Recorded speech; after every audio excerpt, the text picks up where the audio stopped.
yang KPK hari ini kita tuntut harusnya kepada Komisi Pemberantasan Korupsi, sebagaimana dikemukakan oleh almarhum Faisal Basri, karena dia mendapat data dari KPK yang berhenti, yaitu tentang yang namanya geng Medan.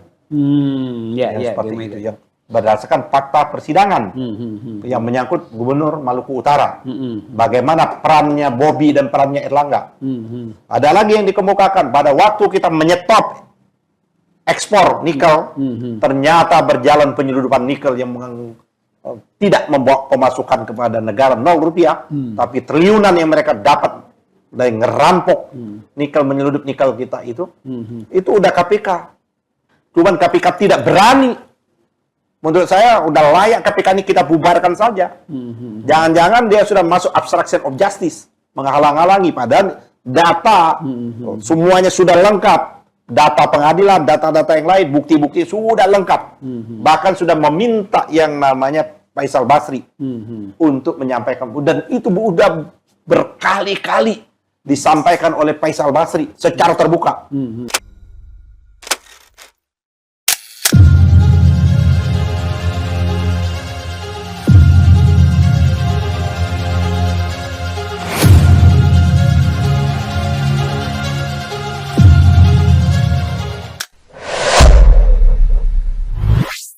Bismillahirrahmanirrahim. Assalamualaikum warahmatullahi wabarakatuh. Pemirsa Masumi TV, Ahmad Yani Channel, dan Matra 64 dimanapun berada, kita berharap semua teman-teman di seluruh Indonesia dari Sabang sampai Merauke dan juga para diaspora di seluruh dunia sehat walafiat. Kita hari ini akan bincang-bincang tentang isu yang sangat luar biasa, ini tentang Raja Ampat. Ya, Raja Ampat ini disorot oleh banyak pihak, oleh para pengamat, juga oleh para penulis-penulis bagus ya, yang sangat-sangat kritis ya, menyebutkan bahwa Raja Ampat memang harus diselamatkan, tapi Raja Empat harus dihancurkan. Nah, ini ada judul sebuah tulisan yang menarik dari Rizal Fadilah yang sangat luar biasa, datanya juga sangat-sangat faktual. Ini saya lihat bahwa Raja Ampat ini memang sudah dikuasai oleh yang kita sebut dengan LJ, ya, Luhut Jokowi. Jadi 75% perdagangan nikel atau penjualan nikel ke Cina itu memang sudah dikuasai oleh Cina, nikelnya itu. Ini sehingga membuat Indonesia itu rugi, yang kita tidak tahu bagaimana jalan ceritanya sampai perizinannya itu sudah dikuasai atau sudah dikeluarkan ya sejak tahun 2017 ternyata perizinan untuk pengeluaran nikel itu ke Cina. Nah, untuk bahas ini kita akan lihat tentunya yang akan kita bahas ini bagaimana peran oligarki ya dalam proses yang kita sebut ini dengan kasus atau peristiwa Raja Ampat ini yang sangat luar biasa. Assalamualaikum Pak Ketum. Waalaikumsalam warahmatullahi wabarakatuh. Ini memang menyangkut masalah nikel ini, Pak Eri, yang digembar-gemborkan hilirisasi itu tidak membawa dampak Sama sekali ya. Baik buat untuk negara maupun buat rakyat setempat. Tidak membawa dampak yang signifikan. Dampak ekonomi maksudnya? Dampak ekonomi. Bahkan Gubernur Sulawesi Tengah yang ditinggalkan hanya adalah lubang-lubang besar dan kemiskinan yang ditinggalkan. Udah jelas ada pernyataannya Bupati atau Gubernur Sulawesi Tengah dan Sulawesi Tenggara. Karena ini pusat. Bahkan kalau kita lihat masuk lagi ke daerah Maluku Utara, yang juga tempat nikel itu juga terjadi porak-poranda juga lingkungannya. Bahkan yang KPK hari ini kita tuntut harusnya kepada Komisi Pemberantasan Korupsi, sebagaimana dikemukakan oleh almarhum Faisal Basri, karena dia mendapat data dari KPK yang berhenti, yaitu tentang yang namanya geng Medan. Seperti itu, yang berdasarkan fakta persidangan yang menyangkut Gubernur Maluku Utara. Bagaimana perannya Bobi dan perannya Erlangga. Ada lagi yang dikemukakan, pada waktu kita menyetop ekspor nikel, ternyata berjalan penyeludupan nikel yang tidak membawa pemasukan kepada negara 0 rupiah, tapi triliunan yang mereka dapat dari ngerampok nikel, menyeludup nikel kita itu udah KPK. Cuman KPK tidak berani. Menurut saya udah layak KPK ini kita bubarkan saja. Jangan-jangan dia sudah masuk obstruction of justice, menghalang-halangi. Padahal data semuanya sudah lengkap. Data pengadilan, data-data yang lain, bukti-bukti sudah lengkap.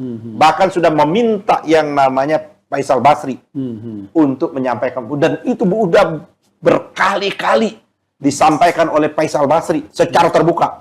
Menyebutkan perannya Erlangga dan perannya Bobi. Tapi sampai hari ini tidak diambil tindakan, Pak Eri. Nah, kembali lagi kepada Raja Empat ini. Raja Empat, Kepulauan Raja Empat ini. Raja Empat. Bukan Raja Empat, the King's Fourth King itu. Ya. Data ini kan sudah masuk wilayah yang masuk kategori yang dilindungi di UNESCO. Maka yang ribut bukan hanya di Indonesia, Pak Eri. Seluruh dunia ribut. Kenapa ini daerah destinasi wisata yang luar biasa, Pak Eri? Terumbu karangnya indah, ikannya indah, luar biasa Raja Empat ini. Betul-betul ini keindahan alam yang luar biasa yang dianugerahi oleh Allah kepada bangsa Indonesia dan khususnya untuk rakyat di Raja Empat. Ini kan kabupatennya termasuk Kabupaten Papua Barat Daya. Ya, Barat Daya. Papua Barat Daya. Saya pernah sidang bolak-balik ke Papua Barat Daya yang ada di Manokwari dan lain sebagainya. Nah, saya udah berulang kali Pak Heri mau ke Raja Empat tapi belum sempat Pak Heri. Saya rugi ini saya mau niatkan betul. Dan Pak Jokowi itu berkali-kali juga pernah bahkan menjadi salah satu adalah campaign dia duduk di Raja Empat seperti itu. Ternyata dia melamun itu melamunkan sumber daya alam, jangan-jangan kapan kita garuk ini mungkin seperti itu. Otaknya otak bisnis ya. Ya seperti itu ternyata ya kan. Setelah kita kita berterima kasih betul begitu cepatnya Pak Prabowo. Kita terima kasih Pak Eri. Ya, luar biasa presiden kita ini. Cepat sekali dia merespon bahkan mencabut izin. 4. Tapi 41 walaupun BUMN menurut saya siapapun entitas ekonomi, mau BUMN maupun swasta tidak boleh melakukan kegiatan pertambangan di wilayah Raja Empat. Nggak boleh Pak Eri. Karena itu wilayah yang betul-betul ekosistemnya harus kita jaga. Ya. Betul. Walaupun di bawahnya itu banyak sumber daya. Jangan dirusak betul Pak Eri. Satu lagi kita minta diantam, jangan juga antam. Apalagi kalau kita lihat, saya belum lihat kita lihat, tapi lihat dari foto yang tersedia sudah mulai rusak Pak Eri. Alamnya itu kan sudah mulai digarap.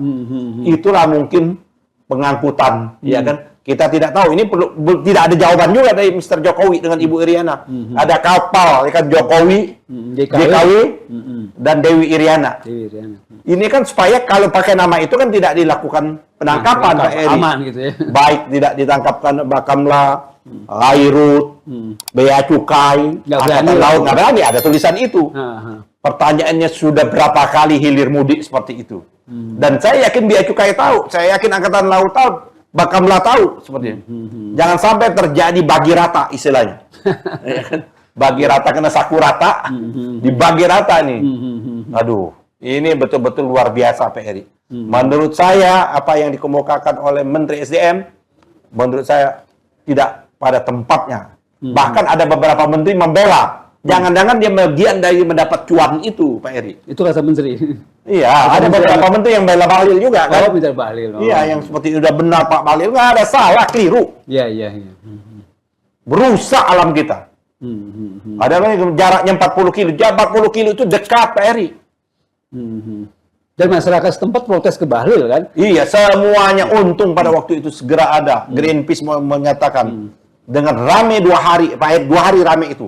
Luar biasa di media sosial ship. Ship Raja Empat. Semuanya menyatakan luar biasa Pak Eri.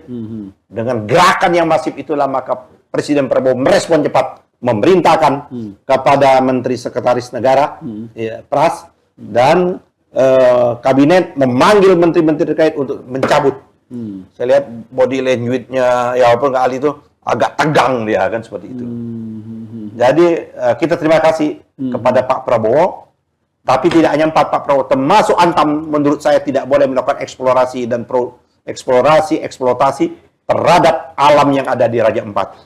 Tidak hanya sebatas itu, kita minta tindak lanjutan, memeriksa siapa-siapa yang terlibat. Oligarki ini belakang ini ternyata ada aguan juga. Salah satu perusahaan itu ada orangnya aguan, yaitu Ali Hanafiah, Freddy Numeri, bagian dari perusahaan satu yang sudah dicabut memang itu. Tapi tidak sekedar dicabut. Diperiksa antarkan mereka ke aparat penegak hukum, ke kejaksaan. Kita sekarang ini kejaksaan nih yang lebih bagus sih. Kita antarkan saja kepada kejaksaan. Ya, artinya mereka harus diperiksa kan? Iya. Artinya Aguan, Nomberi, karena 70 Semuanya, tidak hanya mereka, termasuk pejabat-pejabat yang terlibat. Iya, iya, iya. Mantan pejabat yang terlibat, periksa. Masukkan mereka ke hotel Prodio Bintang 5. Apa di Nusa Kambangan? Bintang 5 tuh ya. Iya, Bintang 5, Hotel Prodio Bintang 5. Oke. Oke, Pak Eri. Jadi kita respon terima kasih Pak Prabowo. Kita angkat jempol, luar biasa Presiden kita.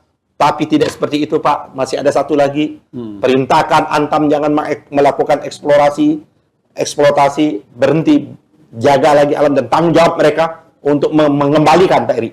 Denda, tanggung jawab untuk mengembalikan keadaan seperti semula. Nah, itu yang penting Dan itu. kalau memang ternyata ada unsur tindak pidananya, karena kita menduga ada unsur tindak pidananya, jaksa turun tangan.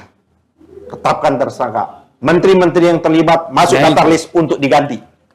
Tidak hanya sekadar diganti, antarkan mereka ke Hotel Prodio. Ya. Termasuk Aguan itu kan. Iya, ya seperti oligarkinya. Iya, oke. Oke, terima kasih Pak Ketua Umum Bapak Dr. Ahmad Yani SMH. Kita sudah mendengar ulasannya tentang Raja Ampat ya, yang memang harus diselamatkan. Terima kasih Pak Ketum. Terima kasih pemirsa yang sudah menyaksikan. Billahi taufiq wal hidayah. Wassalamualaikum warahmatullahi wabarakatuh. Waalaikumsalam warahmatullahi wabarakatuh.